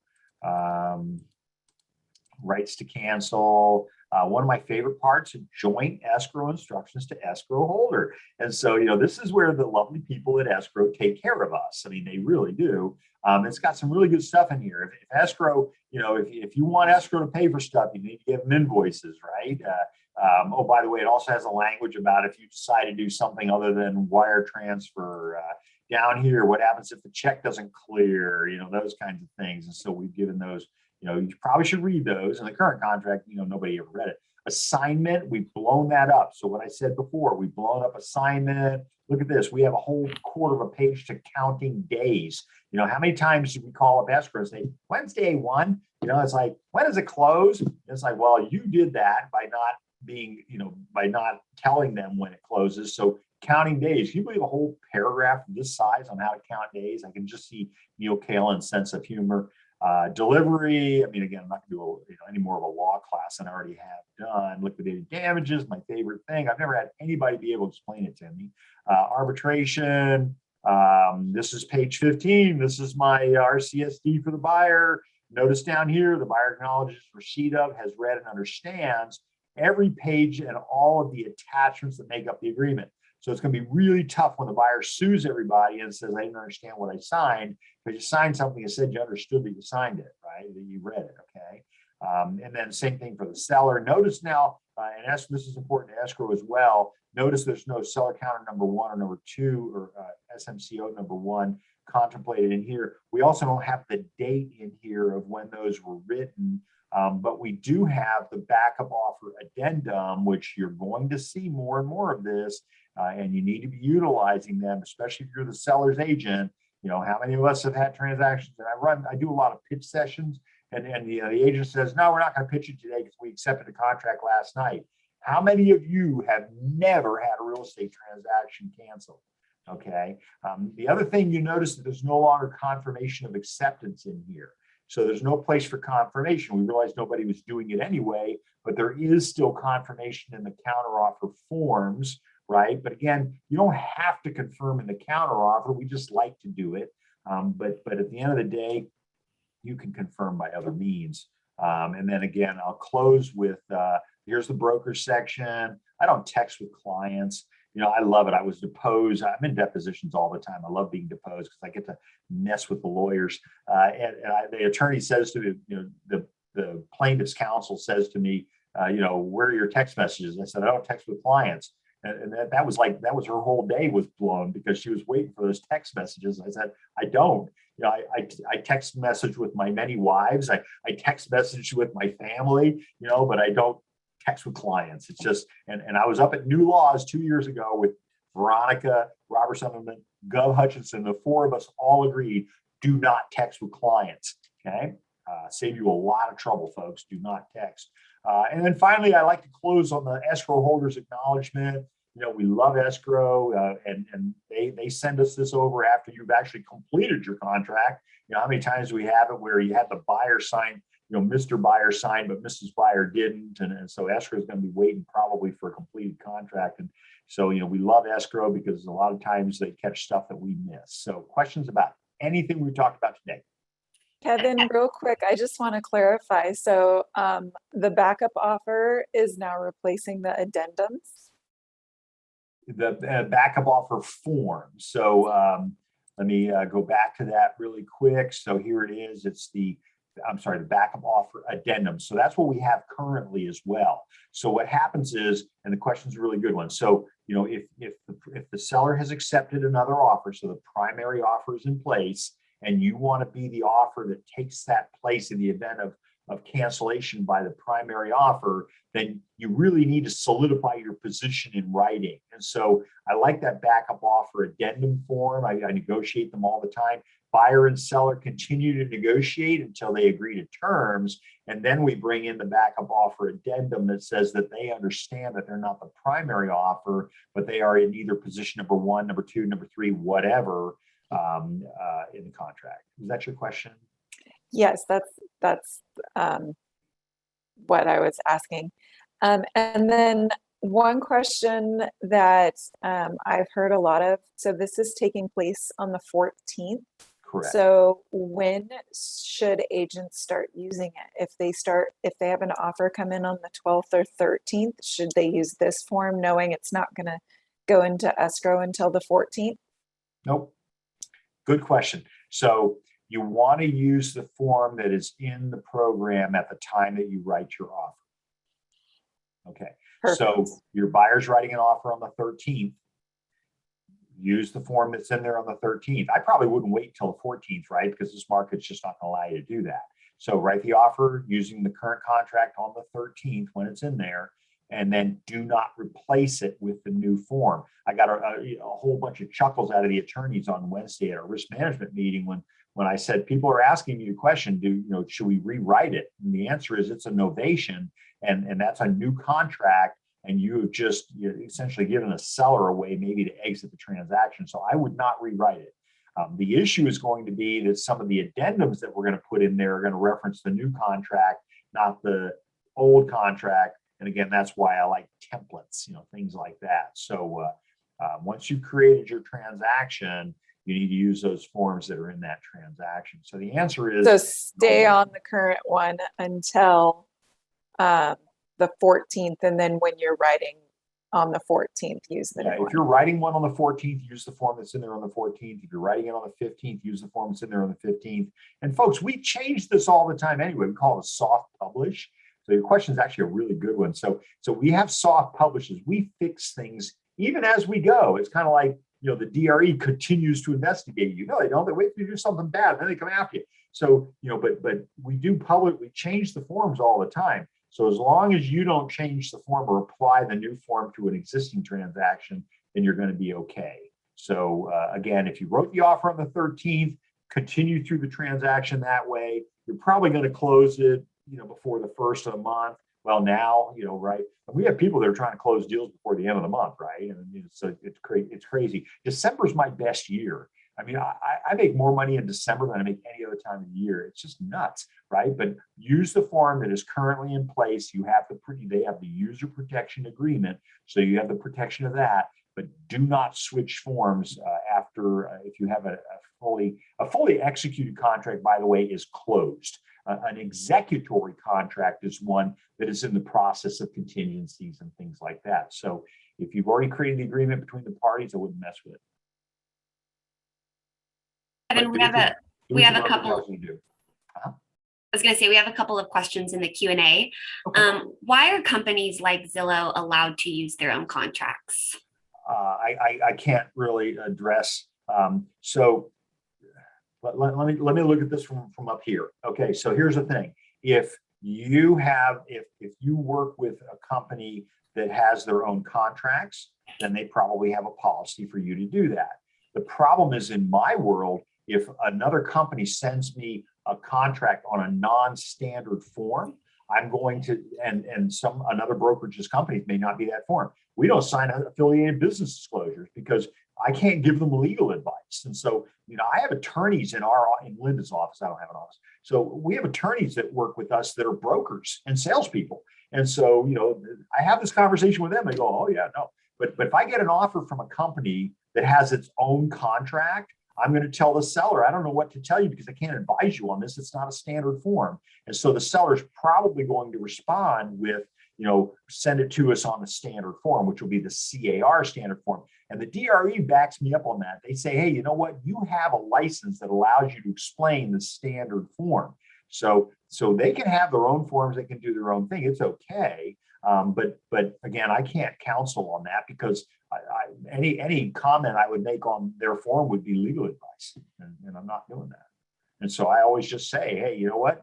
I go to the seller and I get the seller says, what should I do? And I say, I don't know what to tell you, but I can't advise you on that form. And we do that all the time, right? We get the REO. I remember I did a transaction some years ago, and REO, by the way, is not a cookie, right? So we send in the offer and they send us back. They didn't want to counter us. They sent us back a 64-page addendum. And so the buyer says, what does it say? And I go, I don't know. First of all, it's not written in the Queen's English, but it's I can't advise you on it. It's not a standard form. So I have that protection. That I can comment on the standard forms. DRE says that's okay, but I can't give you advice on somebody else's form. And that includes affiliated business disclosures, by the way, because we get them all the time. And half the time they're really just our escrow charges this, our title charges this, And so for me, I think it's a total conflict, but I just tell the seller or the buyer, whatever, I just say, hey, you know what? I can't advise you on the form because I'd be giving you legal advice. And so they just refuse to sign it. Did that help? I think so, yeah. Switching gears, can you briefly discuss Section N5, the evidence of representative authority? Yes. Okay. So you're talking about this, right? It's. Oh, you're talking. Okay, you're in the new one. All right, good. Yes. So let me pull that one up really quick so I can show you all what that looks like. So the new purchase agreement, and it's a beautiful thing. So representative authority. So are you in the grid on this? Yes. Because in the grid, we actually have language in there that says that, here it is. Let me get it right out of the way. Evidence of representative authority. So in your RCSD, in your listing agreement, it says that the seller will give you proof that they have the ability to sign on behalf of a non-natural person. So, and that can be anything. It can be a trust, it can be a corporation, it can be a power of attorney. Anytime you are signing on behalf of another. So we have in law, we have natural persons, that's you and me, we bleed, right? And then we have everybody else is a non-natural person.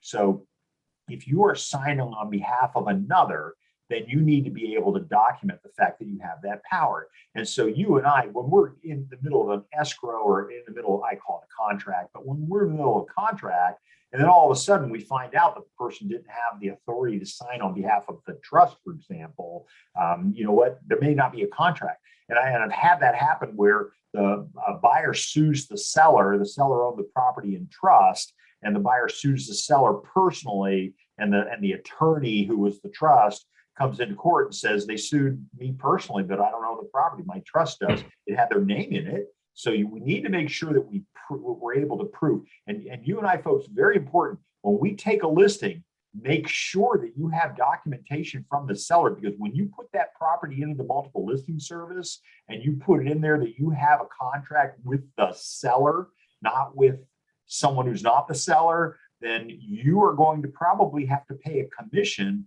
if in fact you can't get the seller to sign the contract. Because if I bring you a ready, willing, and able buyer, I am entitled to a commission because you put it in the MLS saying that you had all of the necessary signatures. Thank you. And same thing holds true. I had it happen where we wrote an offer on a property where the property was for sale. We wrote the offer, seller accepted it. I kept asking, I got Mr. Seller on this. Where's Mrs. Seller? Well, Mrs. Seller wasn't aware that the property was for sale. So, what we call that, right? We call that a marital restructuring, right? So Mrs. Seller didn't know the house was for sale, and it cost the broker $10,000 to get Mrs. Seller to agree to do the sale, because Mr. Seller, who we now had a contract with, we could have enforced against Mr. Seller, but unfortunately the broker had put it in the multiple listing service and didn't have all of the sellers on the listing agreement. And so the same thing holds true on my purchase agreement. I need everybody on there. Thank you, Brianna. Yeah, and in this section, N1 through N5, can you provide a suggested timeline, if any? N1 through N5. So I've got the big one in here. This seller delivery of documents is between the buyer and the seller, not between the broker. So the RLA will have language in it. The listing agreement has language in it that says that the seller will provide proof to the broker of their capacity to sign on behalf of the non-natural person. And when it's a buyer who is the non-natural person, the buyer agrees in the buyer representation agreement to do the same thing. So, but you all know when I go down to my RCSD form, which again is now paid, starts page 15. When I'm down here, it says that if this paragraph is completed, then the RCSD is not required for the legally authorized signer designated below. And so the name of the legally authorized signer is, right, and it's being signed, is that if it's a trust, okay, that, this is what that would look like, all right? But when I go back up to my language about what that representative, here we go, legally authorized signer, paragraph number 28, wherever the signature initials, et cetera, et cetera, et cetera, the legally authorized signer represents that the entity exists, which was a problem for us in the past. It's in good standing and shall deliver to the other party and to escrow within the time period in 3 and 5 evidence of authority to act. Okay, so whatever that's going to be, and it's a great wrap on that, because you know what, at the end of the day, they need to be able to prove that they're able to sign on behalf of it's kind of like the same principle behind when we do our pre-approval letter. I had so many people show up on race day in Del Mar. They would show up in limousines at the front of my office and say, I want to go look at $1 million houses. And I'd say, hey, me too. I love looking at $1 million houses. But if you can't afford to finance a Schwinn, then, this is not going to, I need to know that you can do it. And the same thing holds true. I need to know that you have authority to sign on behalf of the entity. Otherwise, you're not real. All right, Kevin, bouncing around again, sorry. In section 14B3, we used to be able to change the time frame for review of new disclosures after receipt, as opposed to the 5 days. There no longer a space to change it. And as a listing agent, should they just counter it? Yeah, so I would be careful about countering out pre-printed language. And the reason that I would be careful about that is for the same reason why we don't have a strikeout provision in California. We discussed it at length in the committee. You do not have the ability to strike out the pre-printed language. So whatever paragraph 14 says, you're going to live with it. The way you make your negotiation is going to be back up here in the grid under my time periods. Okay, so if you're going to negotiate those things, let me get my time periods in here. Where are they? And this paragraph right here. Okay, so here's my references to 14. All right, and this is why we did those things. So for you to counter out pre-printed language, it's like some people are countering out the SPQ, and it's like, well, it's pre-printed. CAR made a cognitive decision to include that in the transaction and not make it a negotiable item. So again, I think you're giving legal advice to your client at that point. Now, when I'm teaching in Virginia, they have a strikeout provision, and trust me, they use it. And it's like, I don't know, that's legal advice. I wouldn't be doing that, but okay. Did I answer the question, Brianna? Sometimes they get going off on tangents. It helps to be schizophrenic. And also, by the way, but ADHD is a wonderful thing to be in real estate, because if you have that ability to change gears in a hurry, it'd probably make you very successful. Section P1, can you quickly go over that one more time, please? P1. Oh, yes. Items included and excluded. Okay, so be thorough. You ask your buyer, what do you want? I kind of differ with CAR on this. They started creating what essentially can't be an exhaustive list, right? And so, but the wine refrigerator, so maybe that's important to you and me, but it might not be important to the buyer. And then it might be important to the seller. But if you don't ask for it, you don't get it. So whatever was in the MLS, whatever was in a flyer, whatever is in promotional material is not included in this contract unless you put it in the contract. And again, the buyer and the seller are agreeing by contract not to litigate against each other, but they do litigate against us.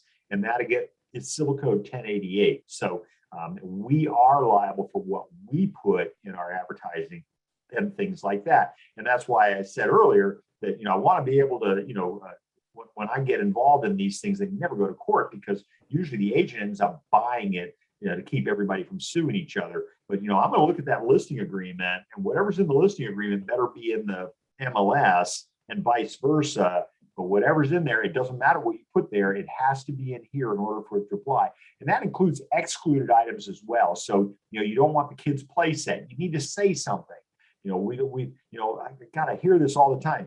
Escrow will fix it later. And it's like, God, please stop saying that.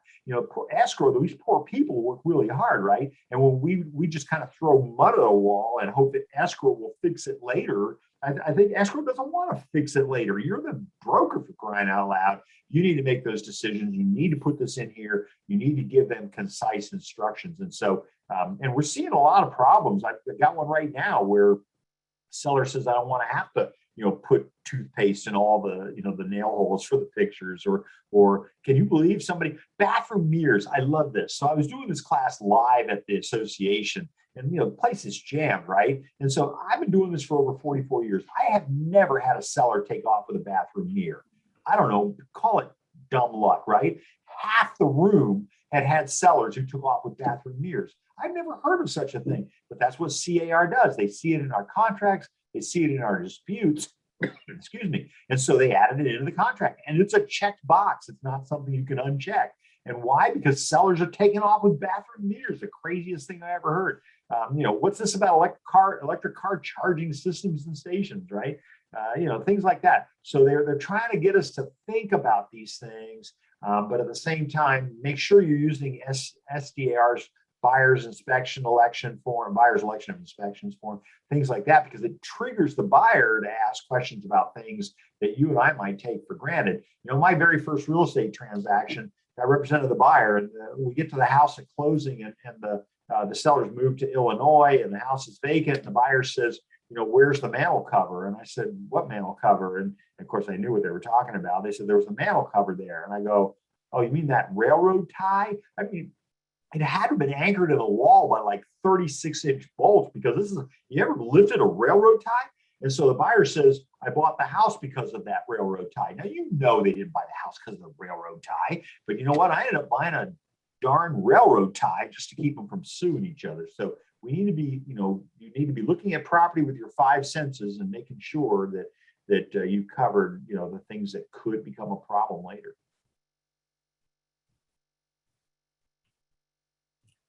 All right, one last question.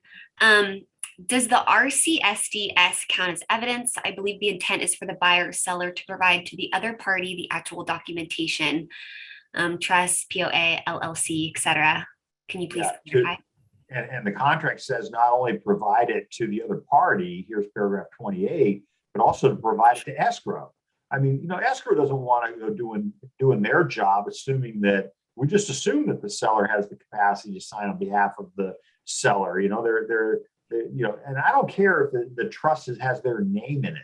Listen, I've represented more than one client that a trust had their name in it, but they weren't allowed it. The trust was created to protect them from themselves. And so, just because I have a trust, the Kevin M. Burke Trust, right? But, the trust might have been created, to take care of me because I might not be competent. So we need to make sure that the person that we're talking with has the ability to sign on behalf of that entity, that non-natural person. Okay, great. Paragraph 28 says it right here. You need to give escrow, please be nice to escrow. Don't make them have to become detectives. Give them paperwork that they need to have to do their job. It's not fair. It really isn't. We agree with that statement. Thank you, Kevin. I always say fair is a place you show pigs. There is no fair in real estate, folks. There's the court of law and a court of equity, and you don't want to be in either one of those courts. No good thing happens there. Well, on that note, everybody, we're sorry. We know there's a bunch of questions. I'm sure we could do this all day. I know it's a lot of information. Hopefully this was a good intro to the RPA. And as Kevin mentioned, he's going to be doing a lot of webinars on this to hopefully keep all you guys up to date. But we want to thank you all for attending. Thank you, Kevin, so much for doing this. We hope it was helpful for everybody. And if any of you need anything, feel free to reach out to Kevin or any of us that on the Heritage Escrow team. We'll get you answers. We'll get you recordings, whatever you guys need. So on that note, happy holidays. Thanks again, everybody. And hopefully we'll talk to you all soon. Thank you, everybody. Take care. Thanks, Kevin. Thank you, Kevin. Thank you so much, Kevin. We really appreciate it. Bye-bye.